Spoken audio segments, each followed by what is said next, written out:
रामलल्ला प्राणप्रतिष्ठा सोहळ्यावरून संजय राऊतांनी भाजपवर जोरदार घणाघात केलाय। हा सांस्कृतिक सोहळा होता, मात्र भाजपने हा राजकीय सोहळा केल्याचं ते म्हणाले। इतकंच नाही तर राम मंदिराला मंगल कार्यालय केल्याचं देखील ते यावेळी बोलताना म्हणाले।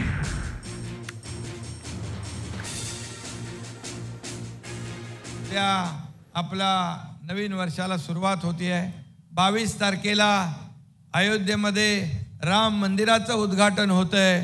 मी आयुक्त यांना सांगू इच्छितो की मुंबईमध्ये देखील एक दिवाळी साजरी करा। एक राम भक्तांचा जो काही स्वप्न आहे, बाळासाहेबांचंही स्वप्न होतं अयोध्येत राम मंदिर व्हावं, मोदीजींनी ते पूर्ण केलंय। आणि म्हणून मुंबईत देखील सगळीकडे रोषणाई मंदिरांवर, इमारतींवर मुंबईमध्ये एक दिवाळी साजरी आपण करूया। हा संपूर्ण सोहळा भारतीय जनता पक्षाचा आहे, झालेला आहे। हा देशाचा सोहळा व्हायला पाहिजे होता। हा एक सांस्कृतिक सोहळा आहे। धार्मिक म्हणण्यापेक्षा मी म्हणतो राम मंदिराचं उद्घाटन सोहळा हा एक या देशाच्या संस्कृतीचा आणि सांस्कृतिक सोहळा आहे।